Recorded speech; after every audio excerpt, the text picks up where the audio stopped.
शहजादी Lyra और silver jail.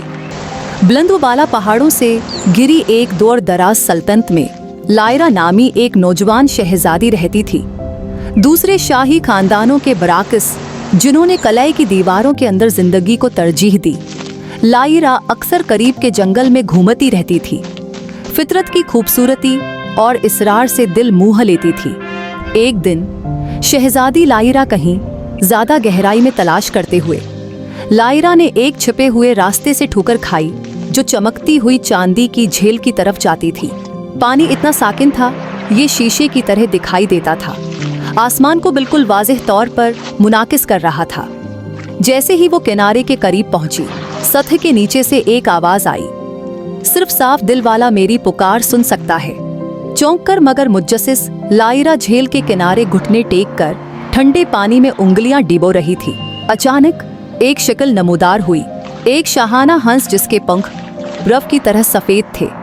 हंस ने इंकशाफ किया कि ये कभी झील का मुहाविज था जिस पर एक बदकिरदार जादूगर ने शराक दिया था, जिसने बादशाही के जादू को कंट्रोल करने की कोशिश की थी।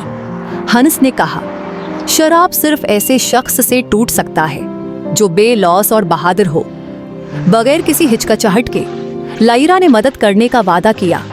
हंस ने उसे झील से पानी की एक शीशी जादूगर के तारिक टावर पर ले जाने की हिदायत की, जहां उसकी असली शक्ल जाहिर होगी। शेशी और अपने अज़्म के सवा कुछ नहीं है। लायरा ने टावर का सफर किया। उसने जादूगर का सामना किया, इस पर झील का पानी उंडेल दिया। एक लम्हे में इसका वहम बखर गया, जिसने एक कमजोर बूढ़े को जाहिर किया जो अपने ही लालच से खा गया था। उसके इक्तिदार से आज़ाद होकर जादूगर भाग गया और शराब टूट गया।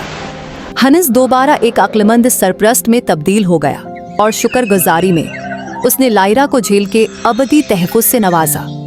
शहजादी लायरा अपनी सल्तनत में वापस आई, न सिर्फ एक हुक्मरान के तौर पर बल्कि एक हीरो के तौर पर जिसकी बहादुरी ने उन सबको बचाया था।